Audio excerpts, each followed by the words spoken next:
요한복음 특강 70번째 시간입니다. 오늘은 요한복음 14장 28절에서 15장 1절까지 말씀드리도록 하겠습니다. 나는 참 포도나무요가 되겠습니다. 지난 시간에는 나의 이름으로라는 제목으로 말씀을 나누었죠. 예수님께서는 아버지의 이름으로 오셨습니다. 그런데 성령님은 예수님의 이름으로 오셨다라고 말씀하시죠. 이 두 표현은 단순한 호칭 문제가 아니었습니다. 삼위 하나님의 사역의 질서를 나타내는 매우 깊은 의미를 담고 있었던 것입니다. 요한복음 5장 43절인데요. 요한복음 5장 43절. 내가 나의 아버지의 이름으로 왔으나 너희는 나를 받아들이지 아니하는도다. 아버지의 이름으로 오셨다고 말씀하시죠. 예수님은 아버지의 권위와 사명을 가지고 오셨습니다. 자, 성경에서 이름은 권위, 어떤 본질, 뜻, 사명, 대표성을 나타내는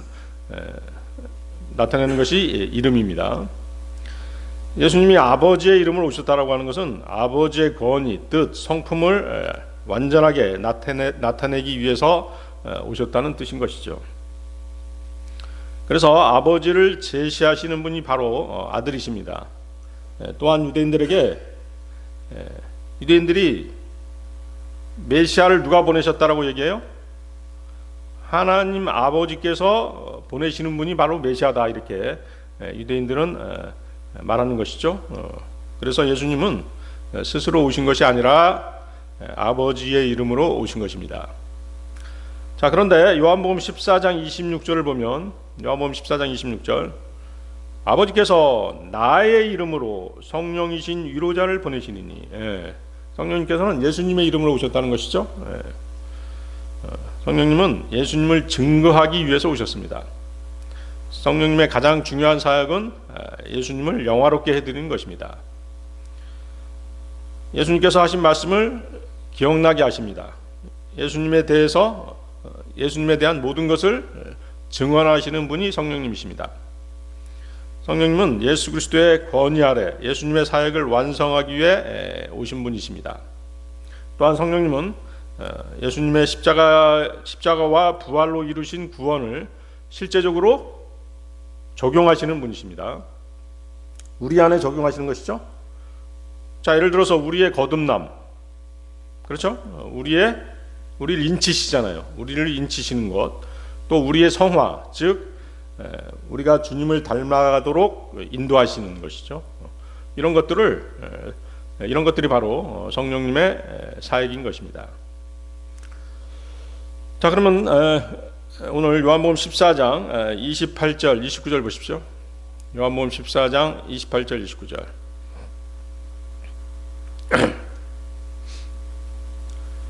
너희는 내가 너희에게 말하기를 내가 떠나가고 너희에게 다시 오느니라 라고 한 것을 들었도다. 만일 너희가 나를 사랑하였다면 너희는 크게 기뻐하였으리라. 이는 내가 말하기를 내가 아버지께 가는도다 한 까닭이니 나의 아버지께서 나보다 더 위대하시기 때문이라. 그런즉 이러한 일이 있기 전에 지금 내가 너희에게 알린 것은 이러한 일이 있을 때 너희로 하여금 믿게 하려는 것이라. 쉬운 표현도 있지만 어려운 표현도 있습니다. 자, 주님께서는 떠나가셨다가 다시 오시겠다라고 약속하시죠. 그것은 주님의 죽으심과 부활에 대한 예언의 말씀인 것입니다. 이 예언은 말씀 그대로 성취가 되었죠. 지금 이 교회 시대에도 주님은 우리들과 함께 계심으로써 주님의 그 약속을 완전하게 성취하신 것입니다. 거기 보십시오. 만일 너희가 나를 사랑하였다면 너희는 크게 기뻐하였으리라. 자, 예수님이 떠나신다는 얘기를 들었다고 한다면 너희가 나를 크게 기뻐해야 된다라고 그렇게 말씀하시는 것이죠. 그 전제 조건은 뭐예요? 너희가 나를 사랑하였다면이죠. 그래서 이 말씀은 제자들의 사랑을 점검하는 그런 말씀이 되겠습니다. 제자들은 예수님을 사랑했습니다. 그러나 그들의 그 사랑은 자기 중심적인 사랑이었죠. 자기 중심적인 사랑은 뭐냐면 이 상호 어떤 사랑이라는 게 일방적인 사랑이 되면 안 되잖아요. 그렇죠? 서로 사랑해야 되잖아요. 그런데 제자들의 사랑은 일방적인 사랑이었던 것이죠. 그러다 보니까 주님이 우리 곁을 떠나신다라고 하는 그런 상황에 다다르자 어떻게 한 거예요? 근심하기 시작한 것이죠. 그렇죠? 그러니까 그들은 제자들의 사랑은 주님의 영광보다 주님의 떠나심으로 인한 불안에 초점이 맞춰져 있는 것이죠. 그러니까 주님께서 뭐라고 말씀하신 것이에요? 만일 너희가 나를 사랑하였다면 너희는 크게 기뻐하였으리라. 그래서 이 주님의 말씀의 뜻은 뭐냐면, 첫 번째, 참된 사랑은 주님의 영광을 기뻐하는 것이라는 것이죠. 자, 주님이 아버지께로 간다는 것은 뭐예요? 그분의 십자가의 그 고난의 사명을 완수하시고 다시 영광의 자리로 돌아가시는 것이잖아요. 그렇죠? 네. 요한복음 17장 4절 5절 말씀인데요. 요한복음 17장 4절 5절. 제가 지상에서 당신을 영화롭게 하였나이다. 저는 당신께서 저에게 행하라고 주신 그 일을 완수하였나이다. 그리고 오 아버지여, 이제 당신께서는 세상에 있기 전에 제가 당신과 함께 지녔던 그 영광으로 당신 자신과 함께 저를 영화롭게 하소서. 자, 예수님께서는 아버지께서 세상에서 행하라고 하신 사역을 모두 완성하셨습니다. 그분이 하나님 우편에 앉으시는 것은 하나님의 뜻이 온전히 이루어졌기 때문인 것이죠. 따라서 제자들이 정말로 참으로 주님의 말씀을 이해하고 또 주님을 사랑했다라고 한다면 주님이 그분의 영광된 자리로 돌아가신다는 사실을 기뻐해야 마땅했다는 것이죠. 그렇죠? 사랑이라고 하는 건 뭐예요? 사랑이라고 하는 것은 일방적인 게 아니라고 말씀드렸죠. 상대방의 영광과 유익을 기뻐하는 것이 사랑이죠. 그렇죠? 자신의 유익을 구하지 않는다라고 그렇게 말씀하시죠. 고린도전서 13장에서. 자, 두 번째, 주님께서 아버지께 가시는 것이 제자들에게는 유익이었죠. 그렇죠? 그리고 큰 축복이었습니다. 왜 그랬죠? 바로 예수님이 아버지께로 가셔야만 누가 오시는 것이에요? 성령님께서 오시기 때문인 것이죠. 요한복음 16장 7절이 그 말씀입니다. 요한복음 16장 7절. 내가 너희에게 진리를 알려주노니 내가 떠나는 것이 너희에게 유익하니라. 이는 만일 내가 떠나지 아니한다면 위로자께서 너희에게 임하시지 아니할 것이기 때문이라. 그러나 내가 떠난다면 내가 그분을 너희에게 보내겠노라. 그래서 주님의 떠나심은 끝이 아니었던 것입니다. 성령님의 내주하심을 위한 그 길을 마련해 주시는 것이었죠. 주님의 떠나심은 제자들과 더 가까이 또 영원히 함께 하시려는 그런 계획이었던 것입니다. 골로새서 1장 27절인데요. 골로새서 1장 27절. 하나님께서는 이 신비의 영광이 부요함이 무엇인지를 이방인들 사이에서 성도들에게 알리시기를 바라시느니라.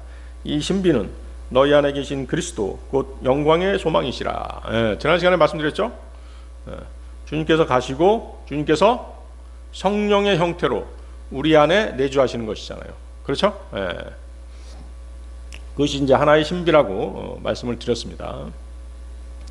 자, 세 번째, 너희가 나를 사랑하였다면 너희는 크게 기뻐하였으리라고 하는 그 이유 세 번째는 예수님께서는 육신을 입고 낮아지셨기 때문에 아버지께로 돌아가신다는 것은 그 낮아진 상태를 벗어나서 영광의 자리를 회복하시는 것이죠. 그렇죠? 빌립보서 2장 6절 7절 말씀입니다. 빌립보서 2장 6절 7절 말씀.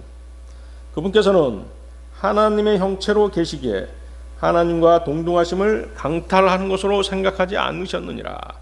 그러나 스스로 이름 없이 되셨으며 자기 위에 종의 형체를 취하셨고 사람들과 같은 모습이 되셨느니라.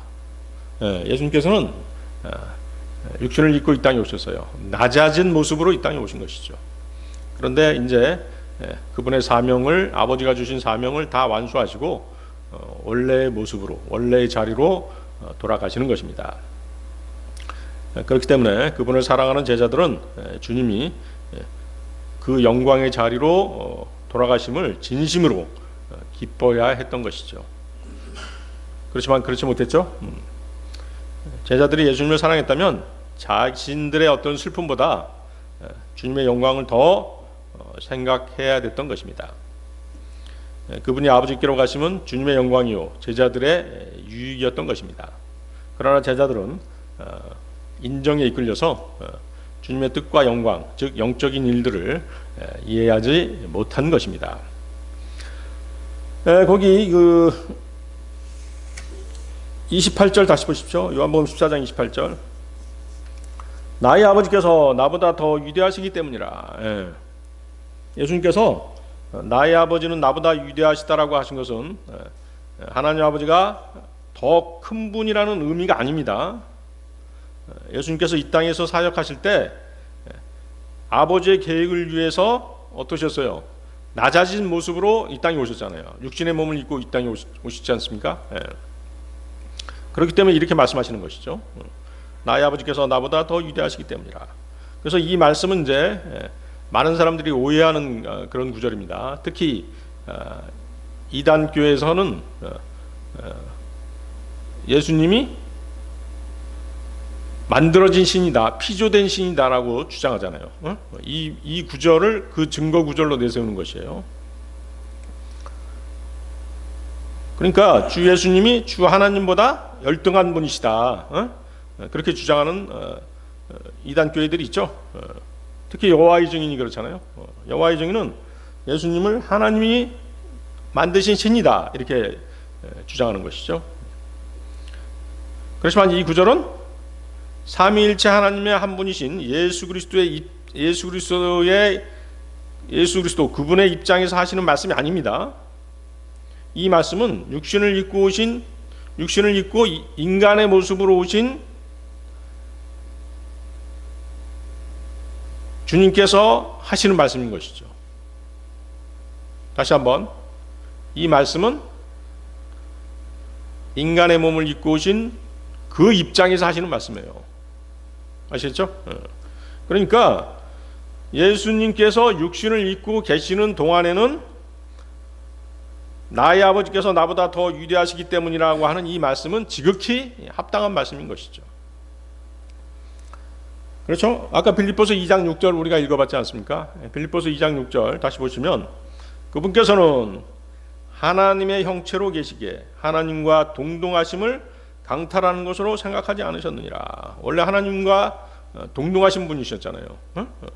그렇지만 지금은 육신을 입고 이 땅에 오셨기 때문에 아버지께서는 나보다 더 위대하시다라고 그렇게 말씀하실 수밖에 없는 것이죠. 또 육신을 입고 오셨기 때문에 연약하신 분이시잖아요. 그렇기 때문에 아버지의 도우심을 반드시 필요로 하는 분이시잖아요. 그렇죠? 그런 의미로 말씀하신 것이죠. 그렇지만 이제 주님께서는 이제 아버지께서 명령하신 사역을 다 이루시고 원래의 그 위대하신 자리로 다시 돌아가시는 것입니다. 그렇다면 그것은 분명히 큰 기쁨인 것이죠.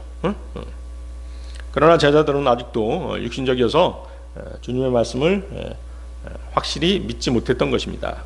그렇기 때문에 기뻐할 수 없었던 것이죠. 거기 29절도 보십시오. 다시 29절. 이러한 일이 있기 전에 지금 내가 너희에게 알린 것은 이러한 일이 있을 때 너희로 하여금 믿게 하려는 것이라. 자, 무엇을 믿게 하려고 하셨습니까? 자, 비슷한 구절이 요한복음 13장 19절에서도 우리 한번 읽었던 적이 있었습니다. 요한복음 13장 19절. 이제 그것이 이르기 전에 내가 너희에게 알리는 바는 그러한 일이 있을 때 너희로 하여금 믿게 하려 함이니 곧 나는 그라는 것이다. 그렇죠? 십자가 사건이 있기 전에 너에게 미리 알려주는 것이다. 이렇게 말씀하시는 것이죠.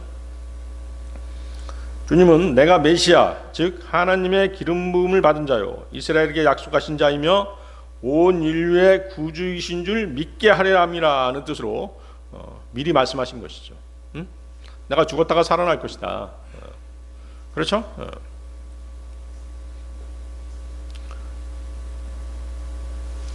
세상에는 그런 사람들 있잖아요. 나는 내가 죽는 날을 알아, 뭐 이런 사람들 있잖아요. 어? 그렇지만 어때요? 그 사람들은 내가 죽는 날은 알 수 있을지 모르지만 다시 살아난다는 얘기 해요, 못해요? 어? 다시 살아난다는 얘기는 못하죠. 그렇지만 예수님 어때요? 내가 죽었다가 다시 살아날 것이다. 내가 그것을 미리 너희에게 말한다. 그렇죠? 그러면서 그렇게 미리 말하는 이유는 너희로 믿게 하기 위해서이다. 그 말씀하신 것이죠. 그래서 내가 너희에게 가르친 모든 것이 의심할 여지 없는 진실이다. 내가 약속한 모든 것이 절대적으로 확실한 것인 줄 믿게 하려 합니다. 그런 의미로 이렇게 미리, 일종의 예언이죠. 미리 말씀하신 것이죠. 제자들은 사실은 이걸 믿었어요. 믿었지만 어때요? 그들의 믿음은 연약한 믿음이었죠. 그래서 그것이 옳다라고 하는 것을 입증할 필요가 있었던 것이죠. 자, 여러분들 성경 말씀 믿잖아요.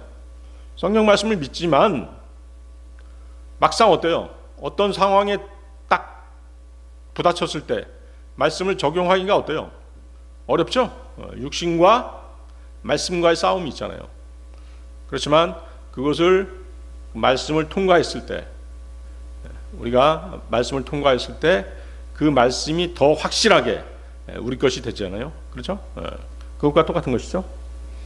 그래서 제자들은 예수님을 믿었습니다. 그렇지만 그 믿음이 여전히 흔들리기 쉬운 그런 상태에 있었습니다. 그래서 앞으로 벌어질 고난, 배신, 십자가 사건 같은 큰 시험을 거쳐야 했던 것입니다. 그 과정에서 예수님이 미리 하신 말씀이 그대로 이루어지는 것을 보고 우리가 듣고 믿은 것이 맞았다라는 확신을 갖게 되도록 하나님께서 그들을 고난 속으로 밀어 넣으시는 것이죠. 그래서 장차 제자들이 겪어야 될 시련은 그들의 믿음을 무너뜨리기 위한 것이 아니라는 것이죠. 오히려 믿음을 더 깊고 견고하게 만들기 위한 과정이었던 것입니다. 우리 그리스도인들도 마찬가지죠. 이 교회 시대의 성도들이 겪는 고난 역시 믿음의 단련을 위한 것입니다. 그것이 하나님께서 우리에게 하시는 시험인 것이죠. 자, 요한복음 14장 30절로 가겠습니다. 요한복음 14장 30절. 이후로는 내가 너희와 함께 대화를 많이 하지 않겠노라. 이는 이 세상의 통치자가 오며 그가 내 안에 아무것도 가지고 있지 않기 때문이라. 자, 이제 조금 있으면 예수님께서는 제자들 곁을 떠나십니다.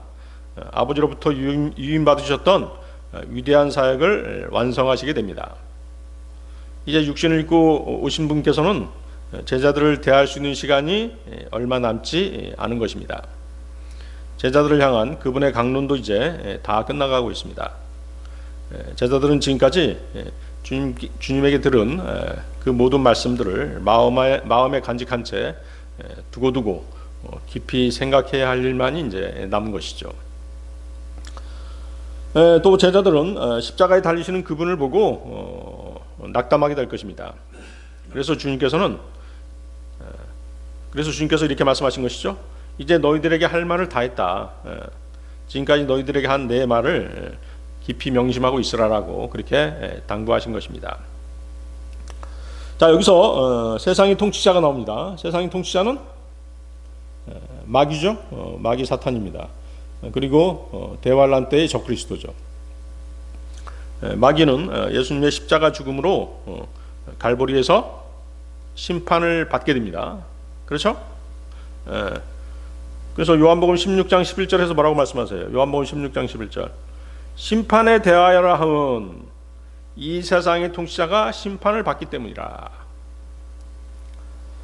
자, 십자가는 예수님의 죽음과 부활만을 상징하지 않습니다. 사탄의 심판도 같이 포함된 것이에요. 그래서 십자가가 중요한 것이죠. 십자가는 사탄의 패배의 결정적 순간이었던 것입니다. 예수님께서 십자가에서 죽으실 때 사탄은 마치 승리한 것처럼 보였습니다. 그러나 실제로는 사탄의 권세가 무너진 순간이 바로 십자가 사건이었던 것입니다. 히브리서 2장 14절인데요. 히브리서 2장 14절. 그런즉 자녀들이 살과 피에 참여하는 자들인 고로 그분께서도 친히 이와 같이 동일한 속성을 취하셨느니라. 이는 그분께서 죽음을 통하여 죽음의 권능을 가진 자 곧 마귀를 멸하려 하시며, 그렇죠? 좀 어렵죠? 어려울 수도 있습니다. 왜? 예수님께서 죽으심으로써 어때요? 마귀를 죽게 만드는 것이거든요.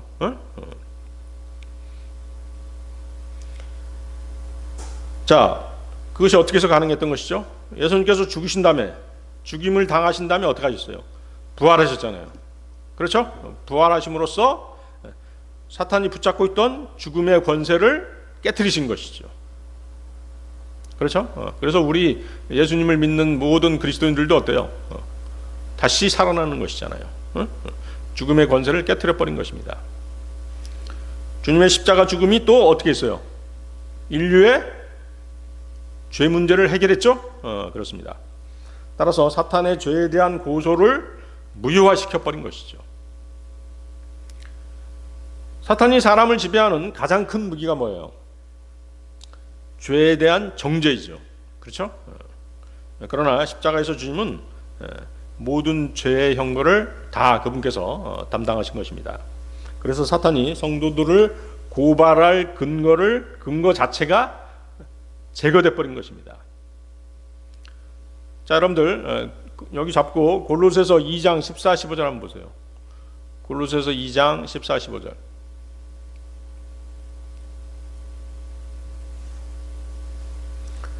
찾으셨나요? 골로새서 2장 14, 15절. 우리를 대적하였고 우리를 반대하였던 손으로 쓴 법령들을 주어 없애셨으니 그 길에서 그것을 제거하시어 그분의 십자가에 그것을 못 박으셨느니라. 자, 이 말씀은 사탄의 고발하는 고발권, 그 다음에 정죄권, 죄에 대한 정죄권, 또 지배권이 십자가에서 완전히 해제되었다는 그런 뜻인 것이죠. 즉 십자가에서 주님은 그분의 보혈로 죄 문제를 해결하셨습니다. 그렇죠? 사탄의 무기를 제거하신 것이죠. 사탄의 무기들이 무엇입니까? 사탄의 무기들, 첫 번째, 죄를 근거로 한 정죄의 권세가 있었죠. 두 번째는 죽음의 두려움을 이용한 속박, 세 번째는 율법을 이용해 죄를 고발하는 법적인 힘, 이런 것들이 바로 사탄의 권세였던 것이죠.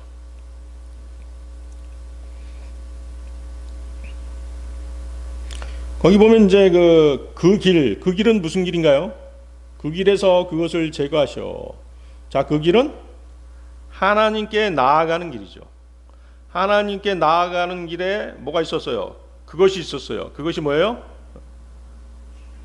율법의 장벽이죠. 율법의 장벽을 제거하신 것이죠. 하나님께로 가는 길 앞에 가로막혀 있던 율법의 장벽을 제거하셔서 십자가로 제거하신 것이죠. 그래서 우리가 하나님께로 갈 수 있는, 자유롭게 하나님께 갈 수 있는 그 길을 열어 놓으신 것입니다. 이해하시겠죠? 그래서 십자가는 사탄의 최종 심판을 미리 선고한 그런 사건이었던 것입니다. 그래서 아까 읽었던 요한복음 16장 11절, 이 세상의 통치자가 심판을 받기 때문이라. 사탄의 심판은 미래에 집행되지만 십자가에서 이미 선고되었던 것입니다. 집행하는 일만 남은 것이에요. 따라서 사탄은 이미 패배가 확정된 존재인 것입니다. 집행은 계시록 20장에서 최종적으로 이루어집니다. 그러나 그 판결은 골고다 언덕에서 이미 내려졌던 것입니다. 십자가 사건은 실로 하나님의 왕국이 사탄의 왕국을 무너뜨린 우주적인 대사건이었던 것이죠. 요한복음 12장 31절인데요. 요한복음 12장 31절. 이제 이 세상에 심판이 있으니 이제 이 세상의 통치자가 쫓겨나리라. 예수님은 십자가를 통해 세상 권세에 대한 심판을 선언하셨던 것입니다.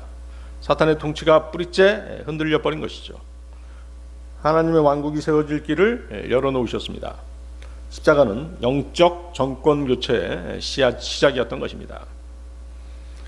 이 세상의 통치자가 와서 창세기 3장에 예언되었던 대로 그분의 발꿈치를 상하게 했죠.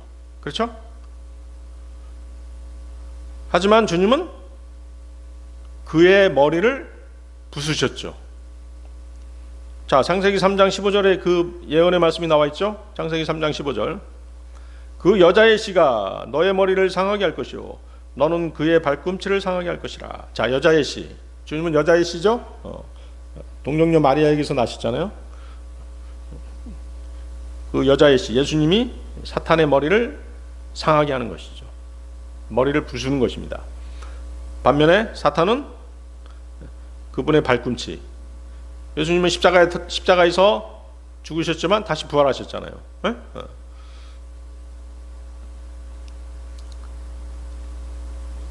다시 돌아가 보겠습니다. 14장 30절로, 요한복음 14장 30절로 다시 돌아가 보십시오. 그가 내 안에 아무것도 가지고 있지 않기 때문이라. 네. 주 예수님께서는 죄가 없으시죠? 죄가 없으시기 때문에 따라서 마귀는 그분에게 아무것도 요구할 권리를 갖지 못한다는 그런 말씀인 것이죠. 그가 내 안에 아무것도 가지고 있지 않기 때문이라. 그렇죠? 시비 걸 게 아무것도 없다는 것이에요. 정죄의 기능을 가지고 있잖아요. 정죄의 권세를 가지고 있잖아요, 사탄은. 그런데 주님은 죄가 없으시니까 정죄할 수가 없는 것이죠. 그렇기 때문에 그가 내 안에 아무것도 가지고 있지 않기 때문이라고 말씀하시는 것이죠. 그래서 주님께는 사탄이 발견할 약점이 전혀 없으신 것이죠. 그렇기 때문에 주님은 넉넉하게 사탄을 이기신 것입니다. 사탄은 노아나 아브라함, 다윗, 베드로 등 인간에게서 발견할 수 있는 어떤 흠도 주님께는 발견할 수 없었던 것입니다. 그리스도께서는 흠없는 하나님의 어린 양이셨죠. 히브리서 9장 14절인데요. 히브리서 9장 14절. 하물며 영존하시는 성령을 통하여 자신을 흠없이 아버지 하나님께 바치신 그리스도의 피는 죽은 행위들에서 너희 양심을 깨끗이 씻어내어 얼마나 더 살아계신 하나님을 섬기도록 하겠느냐. 자신을 흠없이 하나님께 바치신 그리스도의 피. 그렇죠? 자, 요한복음 14장 31절로 가겠습니다. 요한복음 14장 31절. 그러나 세상으로 하여금 내가 아버지를 사랑하는 것을 알게 하려 함이니 아버지께서 나에게 명령을 주신 그대로 내가 행하느니라. 일어나라, 우리가 여기서 떠나자. 네, 만찬이 끝났죠? 네. 자, 30절에서 주님은 이 세상 통치자가 온다라고 말씀하셨습니다. 이 세상 통치자인 사탄이 온다는 말은 그가 행동을 계시했다는 그런 말씀이죠. 어떤 행동을 계시한 거죠? 사탄이 유대인 종교 지도자들과 로마의 권력자들을 도구로 삼아서 예수님을 십자가에 넘기려는 최후의 공격이 가까워졌다라고 하는 그런 말씀입니다.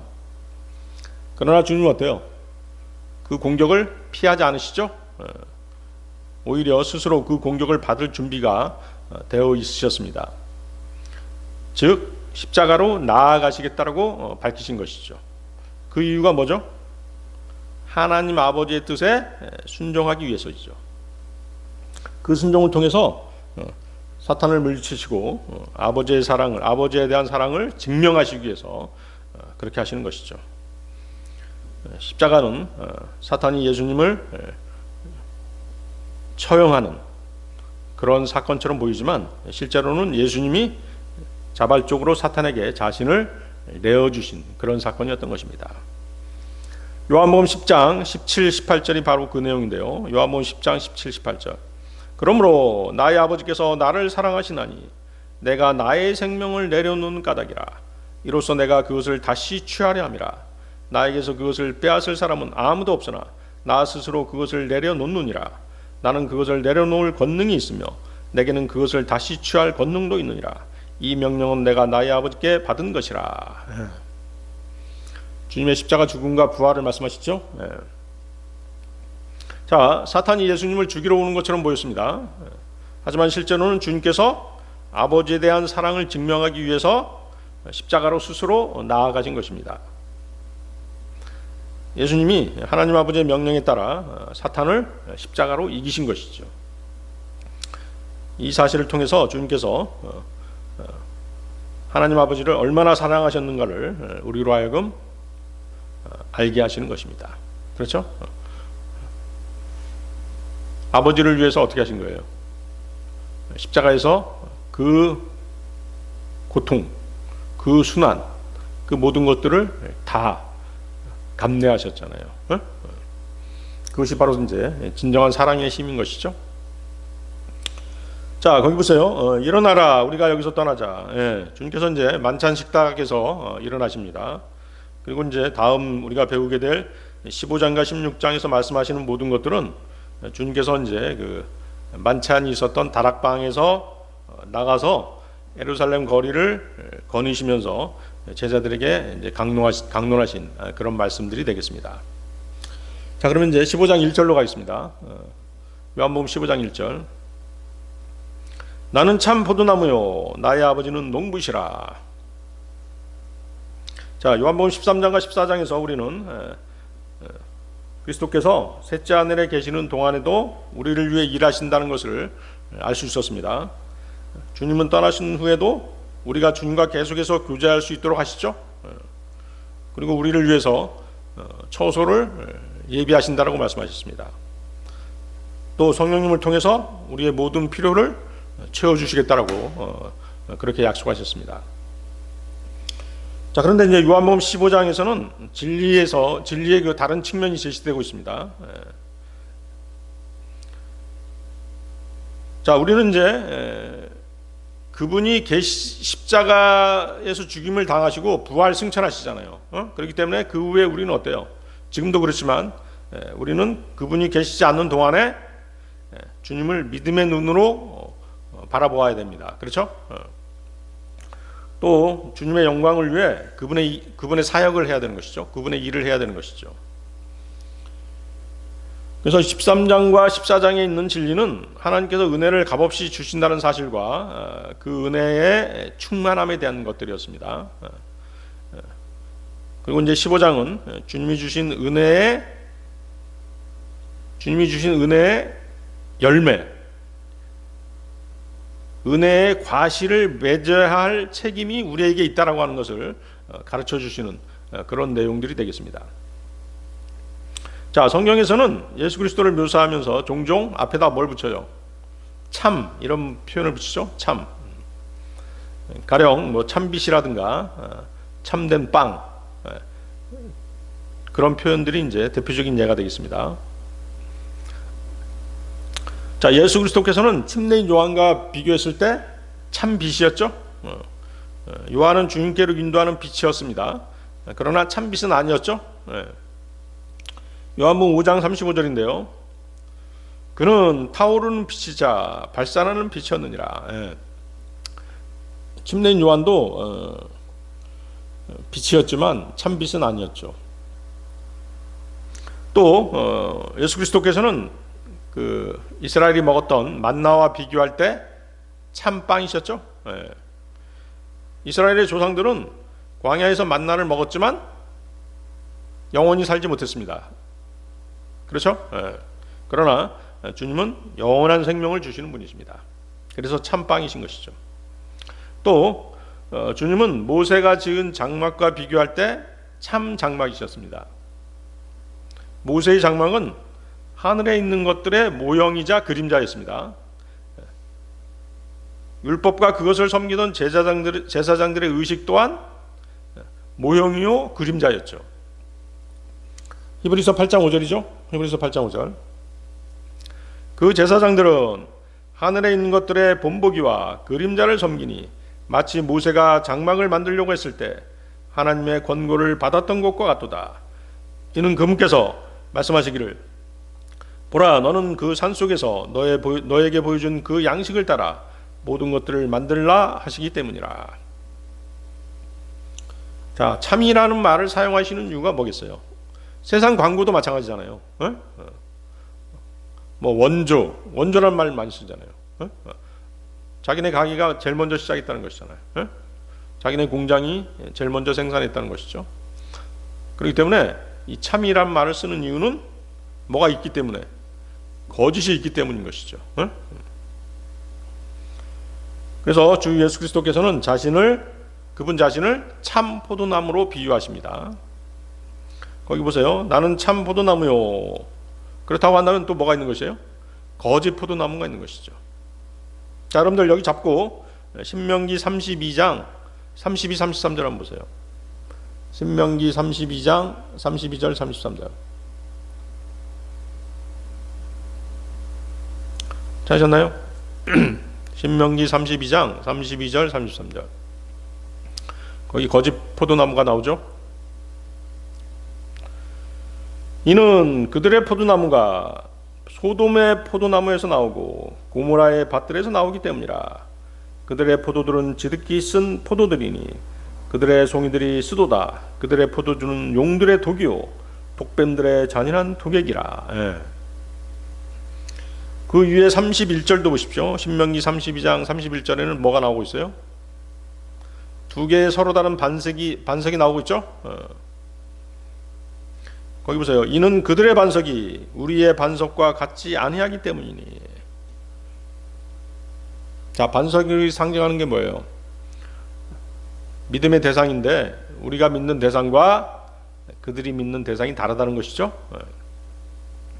그래서 그 32절에서는 두 가지 서로 다른 포도나무와 두 가지 서로 다른 포도가 언급되고 있습니다.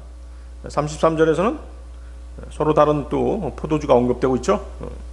다른 포도주가 언급되고 있습니다.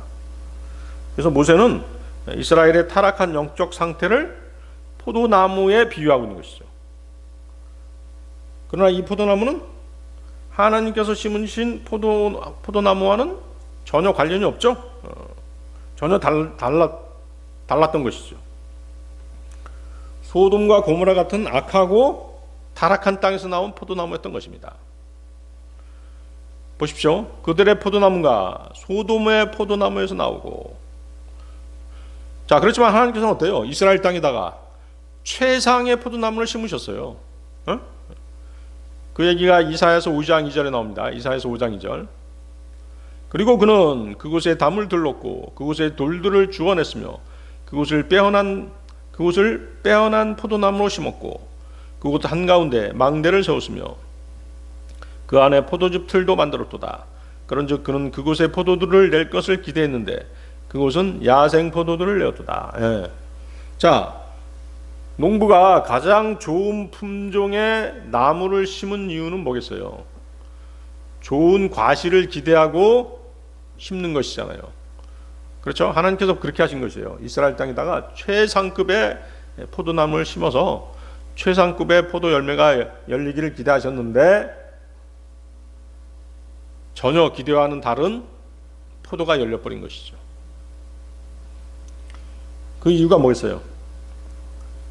주 하나님이 심으신 그 포도나무의 뿌리가 아주 사악한 곳으로 뻗쳐버린 것이죠. 그들의 삶과 행동의 근원이 하나님에게서 나온 것이 아니라는 것이죠. 어디로서 나온 것이에요? 소돔처럼 죄악되고 부패한 마음에서 자라났던 것입니다. 그들의 포도들은 지독히 쓴 포도들이니 그들의 송이들이 쓰도다. 자, 여러분들 포도 먹으면 어떻습니까? 아주 달죠? 또 많은 영양분을 포함하고 있습니다. 하지만 이들의 포도는 쓰고 해로운 열매였죠. 겉으로는 괜찮아 보이지만 실제로 그들의 행실의 열매는 독처럼 쓰고 사람을 해롭게 하는 것이었다는 것이죠. 그래서 보세요. 뭐라고 말씀하십니까? 그들의 포도주는 용들의 독이요 독뱀들의 잔인한 독액이라. 먹을 수 없는 포도는 열매죠. 그들의 삶에서 흘러나오는 것은 생명이 아니라 사람을 타락시키고 파괴하는 위험한 독액과 같다라고 말씀하시는 것입니다. 따라서 이스라엘의 타락은 마치 소돔에서 자란 죄악의 포도나무와 같아서 열매는 쓰고 독하며 그 영향력은 사람을 살리는 것이 아니라 오히려 죽이는 독이 되었던 것입니다. 그래서 이스라엘의 영적 타락의 두 가지 원인이 나오고 있죠. 뭐예요? 두 가지는 다른 반석과 다른 포도나무 때문인 것이죠. 그래서 이 두 비유는 이스라엘의 타락이 우연이 아니라 하나님이 아닌 다른 것에 접붙여졌기 때문에 생긴 결과였던 것입니다. 그러면 그들의 반석은 뭐였어요? 그들의 반석은 하나님이 아닌 우상, 이방신들, 그리고 그들이 의지했던 다른 세상 것들인 것이죠. 이스라엘은 그들을 심으신 하나님을 참 포도나무, 영적 생명의 근원으로 삼아야 했습니다. 하지만 이스라엘의 마음은 전혀 다른 곳을 향했던 것입니다. 이스라엘의 마음은 죄악과 타락한 소돔의 포도나무에 연결돼 버린 것이죠. 이스라엘은 마음과 행동의 뿌리를 하나님께 두지 않았습니다. 그러자 소돔처럼 죄악된 가치관과 욕망 속에서 자라나게 된 것이죠. 당연히 그 열매는 쓰고 독할 수밖에 없게 되었던 것입니다. 자, 다시 보십시오. 15장 1절, 요한복음 15장 1절. 나의 아버지는 농부시라. 아버지 하나님께서는 참 포도나무이신 예수 그리스도를 돌보시는 농부로 비유되고 있습니다. 자, 그러니까 포도나무는 뭐예요? 포도나무는 예수 그리스도. 포도나무에 있는 가지는 우리 그리스도인들인 것입니다. 아시겠죠? 그리고 이 포도나무를 돌보시는 분은 하나님 아버지신 것이죠. 이해되시죠? 그래서 아버지께서는 포도송이가 맺히는 가지들에 대한 아주 많은 사랑을 품고 계십니다. 또 염려를 가지고 계시죠. 왜? 좋은 열매를 맺어야 되는데 나쁜 열매를 맺을까봐 염려하시는 것이죠. 그래서 농부이신 아버지께서는, 하나님 아버지께서는 계속해서 포도나무를 돌보시고 보호하십니다. 하나님께서는 그분의 눈과 마음이 항상 가장 연약한 덩굴과 가장 연한 순을 향하고 계십니다. 그래서 농부는 틈만 있으면 포도나무에 물을 주고 가지를 바로잡거나 나쁜 가지를 쳐줌으로써 매일 그 상태를 점검하는 것입니다. 마찬가지로 거룩하신 농부께서는, 그렇죠? 농부들이 계속 자신이 심은 과실들, 나무들을 돌보잖아요. 그런 것처럼 거룩하신 농부께서는 그리스도와 그분 안에 있는 자들의 필요와 안전을 끊임없이 돌보아 주시는 것입니다. 주 하나님께서는 아낌없이 물을 주시고 가지를 쳐주십니다. 어떤 가지가 열매를 내지 못할 때 그분은 그것을 돌보십니다. 가지치기를 하시는 것이죠. 그것이 열매를 맺으면 더 많은 열매를 맺게 하기 위해서 가지를 더욱더 깨끗하게 해주십니다. 그래서 나의 아버지는 농부시라고 표현하시는 것이죠. 또 주님께서는 이 땅에 육신을 입고 오셨기 때문에 아버지의 돌보심이 필요했던 것이죠. 그렇죠? 육신을 입고 오셨기 때문에 연약하실 수밖에 없었잖아요. 이사야서 53장 23절입니다. 이사야서 53장 23절. 이는 그가 그분 앞에서 연한 초목같이 메마른 토양에서 나온 뿌리같이 자랄 것이기 때문이라. 그는 화려함도 전혀 없고 우아함도 없도다. 그리고 우리가 그를 볼 때 우리가 그를 흠모할 만한 아름다움이 전혀 없도다. 그는 사람들에게 멸시받고 거절당하는도다. 또한 슬픔들의 사람이요 비통함에 익숙해진 사람이로다. 그런즉 우리는 그로부터 피하려는 것처럼 우리의 얼굴을 숨겼도다.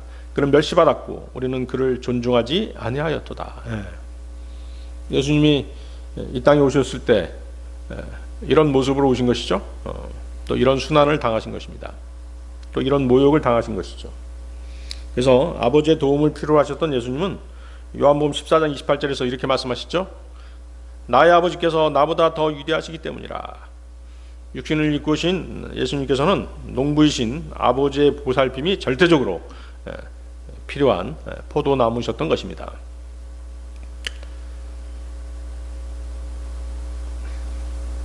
자, 요한복음 15장 2절까지 하겠습니다. 요한복음 15장 2절 보십시오. 요한복음 15장 2절. 내 안에서 열매를 맺지 아니하는 모든 가지마다 그분께서 제거하시느니라. 그리고 열매를 맺는 모든 가지마다 그분께서 그것을 깨끗하게 하시니 그것으로 하여금 더 많은 열매를 내게 하려 하심이라. 자, 내 안에서 열매를 맺지 못하는 모든 가지마다.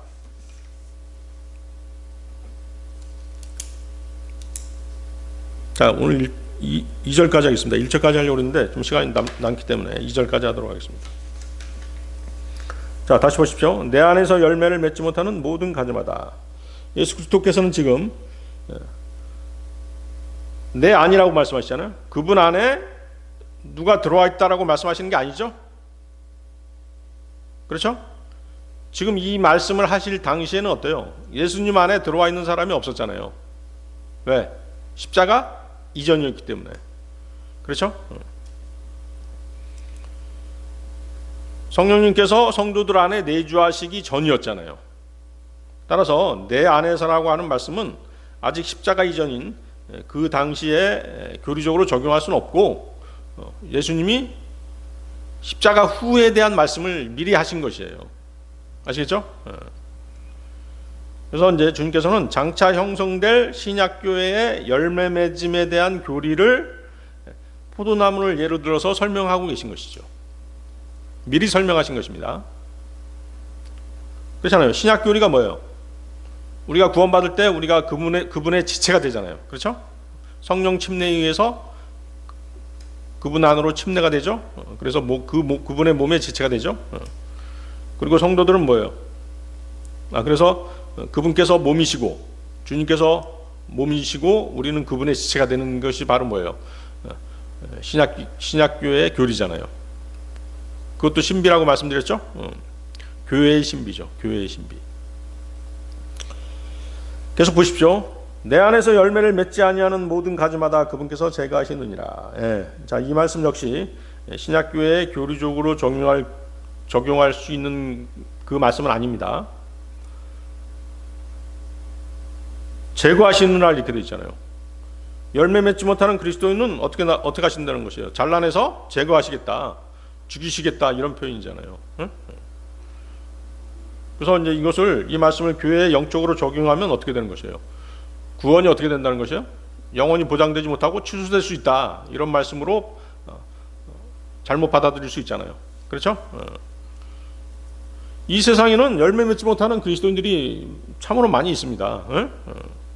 주님을 구주로 영접한 뒤에도 1년 지나고 2년 지나고 10년 지나도 열매를 하나도 맺지 못하는 그리스도인들을 우리는 주변에서 많이 볼 수 있잖아요. 아예 세상으로 흘러 떠나려가 버린 그런 그리스도인들도 많이 보죠. 그렇다고 해서 주님께서 그들을 제거해 버리신다는 그런 의미는 아니잖아요. 그렇죠? 우리는 한 번 받은 구원은 어떻게 된다고 그랬어요? 영원히 보장된다라고 말씀드렸잖아요. 그리고 주님의 지체가 된 사람을 주님께서 스스로 그분의 몸의 일부를 잘라내시는 분은 아니시잖아요. 그래서 우리의 구원은 영원히 보장되지만 열매 맺지 못하는 그리스도인들은 많이 있다는 것이죠. 그리고 또 어때요? 많은 열매를 맺는 훌륭한 그리스도인들도 주님께서 일찍 데려가시는 경우도 있죠. 그렇습니다. 그렇기 때문에 내 안에서 열매를 맺지 못하는 가지마다 그분께서 제거하시느니라는 이 구절은 구원을 보장하는 것에 대한 그런 말씀이 아닌 것입니다. 구원을 지키는 것에 관한 것이 아니죠.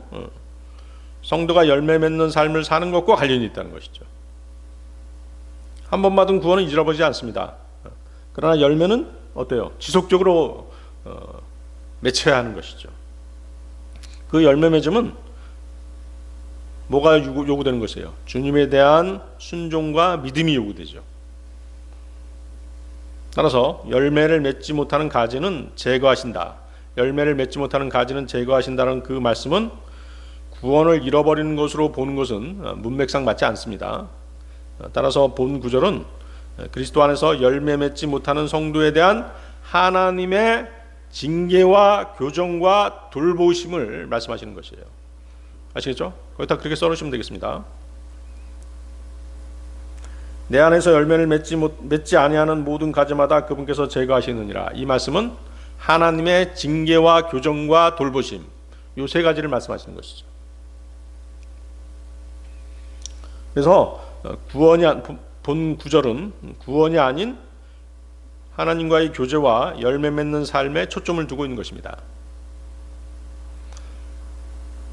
성도가 그리스도 안에 거함으로써 더 풍성한 열매를 맺도록 하시는 주님의 돌봄을 의미하는 것이죠.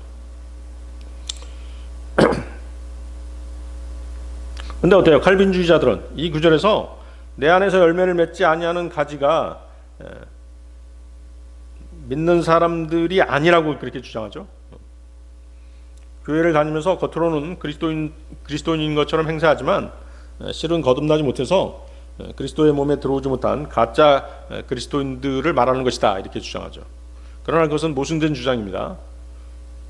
그렇죠? 거듭나지도 않은 사람들에게 영적인 열매가 맺혀야 된다, 이렇게 요구할 수는 없잖아요. 그렇죠? 계속 보십시오. 열매를 맺는 모든 가지마다 그분께서 그것을 깨끗하게 하시니 그것으로 하여금 더 많은 열매를 내게 하려 하심이라. 자, 열매를 맺는 가지는 농부이신 하나님께서 깨끗하게 해주신다고 말씀하시죠. 가지를 정결케 한다는 말은 실제로 그 포도나무를 가꾸는 농부가 가지와 잎에 달라붙는 해충들이나 기생충 같은 것을 없애주거나 병에 걸린 부분들을 가지치게 해준다든지, 또 너무 무성한 잎은 따줘야 되겠죠. 포도송이들이 많은 햇빛들을 받도록 해주어서 많은 열매를 맺게 해주시는 것을 말하는 것입니다. 거기 제거한다, takes away, 우리의 죄를 제거한다는 표현도 takes away죠.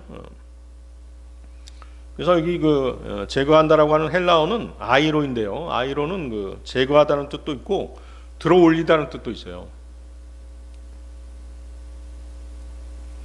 그래서 주님의 의도는 뭐냐면 가지가 열매를 맺도록 깨끗하게 하기 위한 작업을 하신다는 것이죠. 그렇게 깨끗하게 하는 작업에는 두 가지가 있는데요. 첫째는 열매를 맺지 않는 성도의 삶에서 걷어가셔 버리는 것들이 있죠. 예를 들어서 뭐 사역을 못하게 한다든가, 어떤 영향력이라든가 축복을 걷어가시는 것이죠. 어떤 능력을 빼앗아 버리는 것이죠. 열매를 맺도록 그렇게 세우셨는데 그 사람이 열매를 못 맺어. 그럼 어떻게 돼요? 하나님께서 사역을 그만두게 하신다든가, 능력을 빼앗아 버리신다든가, 축복을 거두시는 것을 말하는 것이죠. 두 번째는 뭐예요? 아까 제거한다는 그 헬라어는 들어올리다는 표현이 따로 있죠. 두 번째는 뭐냐면 농부가 열매 맺도록 하기 위해서 들어올리는 것이죠. 자, 저는 이제 뭐 포도 농사는 지어보지 않았지만 포도 농사를 짓는 사람들에게 물어보면 농부가 땅에 쳐진 가지를 어떻게 한다는 것이에요? 들어올린다는 것이에요. 땅에 쳐진 가지를 들어올리면 어떻게 해요? 햇빛을 더 잘 받겠죠? 그런 의미가 있는 것입니다. 그래서 돌봄이죠. 돌봄과 교정의 의미가 있는 것이죠. 그렇죠? 그래서 아까 말씀드린 것처럼 열매를 맺는 모든 가지마다 그분께서 그것을 깨끗하게 하시니 그것으로 하여금 더 많은 열매를 내게 하려 하심이라. 여기도 마찬가지로 뭐예요? 징계, 교정, 돌봄, 이 세 가지 의미가 있는 것입니다. 그래서 구원을 잃는 개념이 아니라 열매를 위한 주님의 사랑의 돌봄인 것이죠. 그래서 열매를 맺는 가지에는 그저 열매를 맺는 가지가 있고, 더 많은 열매를 맺는 가지가 있고, 아주 많은 열매를 맺는 가지가 있는 것입니다. 요한복음 15장 5절을 보면요, 그 밑에 나는 그 포도나무요 너희는 그 가지들이라. 내 안에 거하고 내가 그 안에 거하는 내 안에 거하고 내가 그 안에 거하는 자 바로 그는 수많은 열매를 내느니라. 여러분들도 수많은 열매를 내는 그런 가지가 되어야 되겠죠. 그래서 주님은 우리가 더 많은 열매를 맺기를 원하시기 때문에 우리를 간섭하시는 것이에요. 징계, 교정, 돌봄을 돌보시는 것이죠. 마치 부모가 아이가 나쁜 길로 가지 않도록 아이를 훈육하는 것과 마찬가지죠.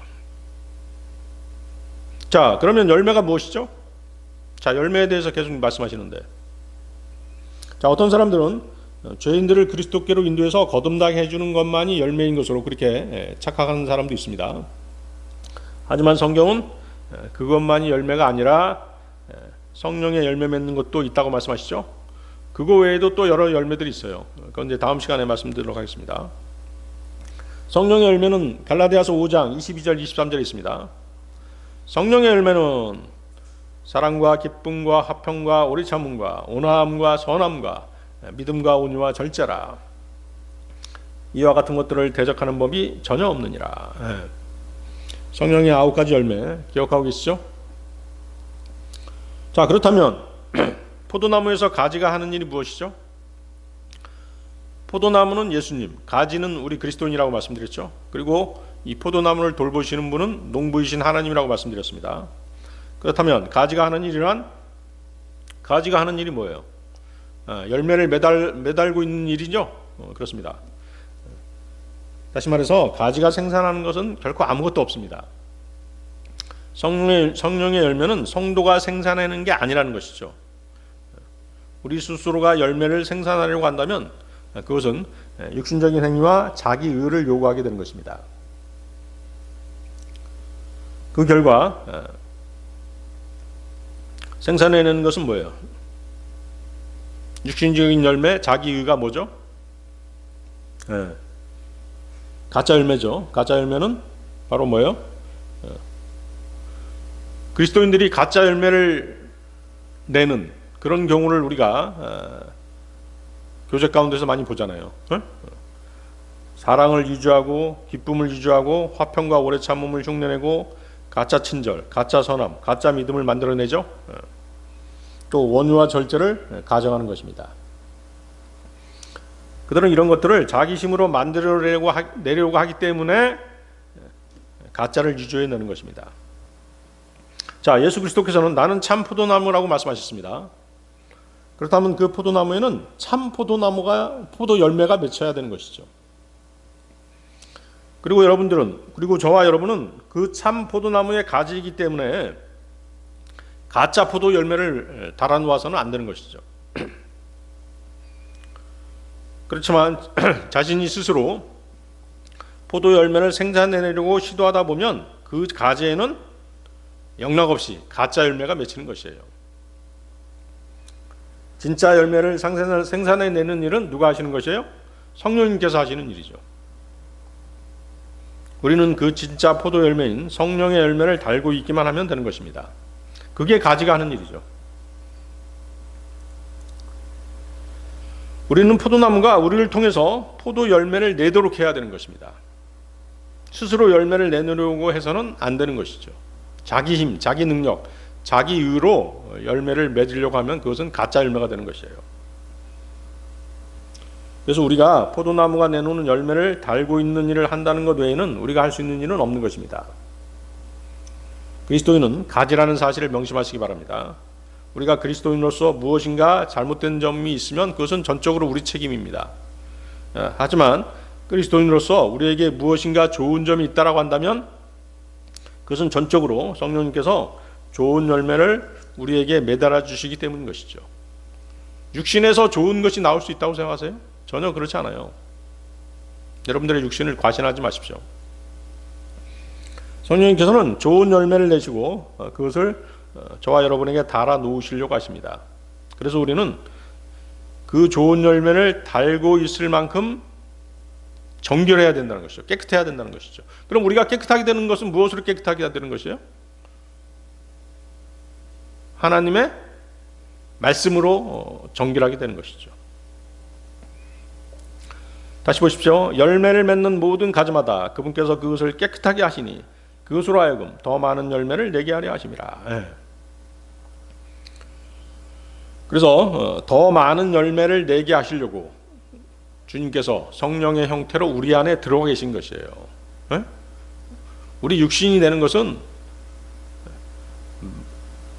깨끗한 열매가 나올 수 없다고 말씀드렸죠. 가짜 열매가 나오게 되는 것이죠. 그렇기 때문에 성령께서 우리 안에 내주하시는 것이죠. 그리고 우리를 통해서 그분의 일을 하시는 것이에요. 갈라디아서 2장 20절이죠. 갈라디아서 2장 20절. 내가 그리스도와 함께 십자가에 못 박히나 그럼에도 나는 살아있노라. 그러나 내가 아니라 오직 그리스도께서 내 안에 사시는 것이라. 그런즉 이제 내가 육체 안에서 사는 삶은 나를 사랑하시어 나를 위하여 자신을 주신 하나님의 아들의 믿음으로 사는 것이라. 빌립보서 1장 21절에도 이는 내게는 사는 것이 그리스도요. 우리 그리스도인의 믿음 생활은 내 능력으로 사는 것이 아니라 성령님의 능력, 내 안에 계시는 그리스도의 능력으로 사는 것이죠. 내게는 사는 것이 그리스도요. 따라서 우리는 우리 안에 들어가 계신 주님께서 일을 하시도록 자리를 내어 드려야 되는 것이죠. 길을 비끼어 줘야 되는 것입니다. 그래야 우리와 주님과의 관계가 온전해지는 것입니다. 우리가 무엇을 하는 것이 아니라는 것이죠. 우리 안에 계신 주님께서 나를 통해서 일하셔야 성령의 열매가 맺히는 것이에요. 이해하시겠습니까? 다시 보십시오. 열매를 맺는 모든 가지마다 그분께서 그것을 깨끗하게 하시니 그것으로 하여금 더 많은 열매를 내게 하려 하심이라. 그래서 사람들은 정결케 되는 가지치기를 꺼리거나 거부하기도 합니다. 그러나 주님께서 더 많은 열매를 맺으실 수 있게 해드리려면 그런 불편함과 가지치기와 같은 그런 불편함과 수고와 고통을 감수해야 되는 것입니다. 포도나무가 좋은 열매를 많이 맺으려면 가지에 돋는 불필요한 순들을 따줘야 되고 꼭 필요한 순들만 남겨줘야 됩니다. 열매를 맺는 데 방해가 되는 모든 요소들을 제거해야 되는 것이죠.